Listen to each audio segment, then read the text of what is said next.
Betty Makoni is a celebrated champion of women's rights in her home country of Zimbabwe and where she now lives in the UK. In March, Makoni found herself fighting for breath and her life. She spoke with me from quarantine in her bedroom. You see my chest just closed on 16 March. It just went, that was it. I couldn't breathe.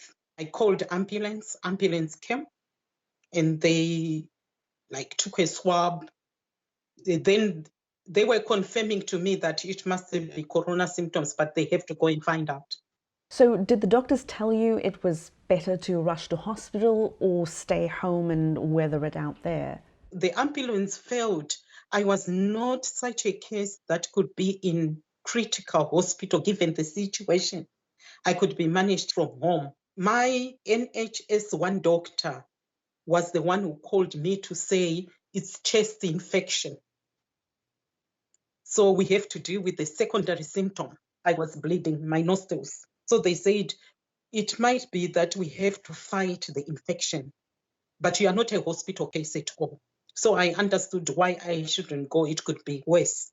Despite the help of telemedicine, paramedics and self-isolation, Makoni endured a roller coaster of symptoms. My blood pressure became stubborn.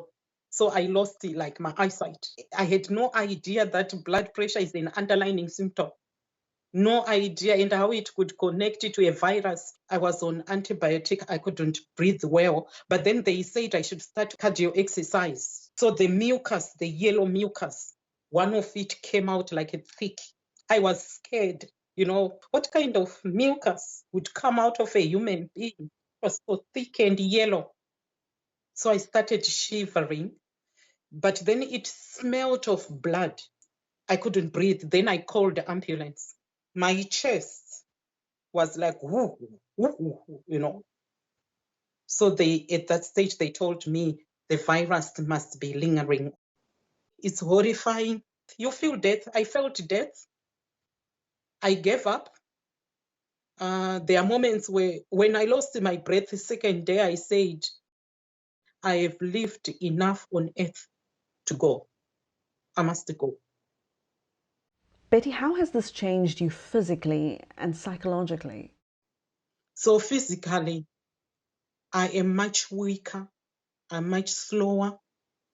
And I think people mustn't underestimate the impact on our bodies, because something we are not sure of was actually taking the better part.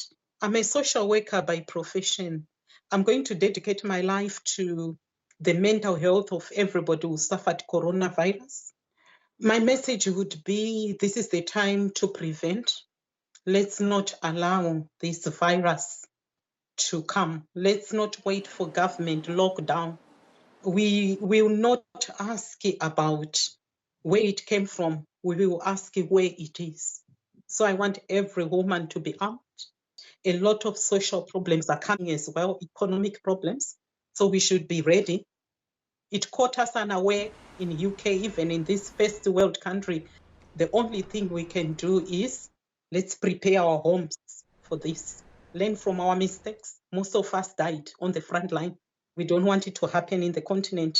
Let's not take this for granted. Let's really take the bull by the horns.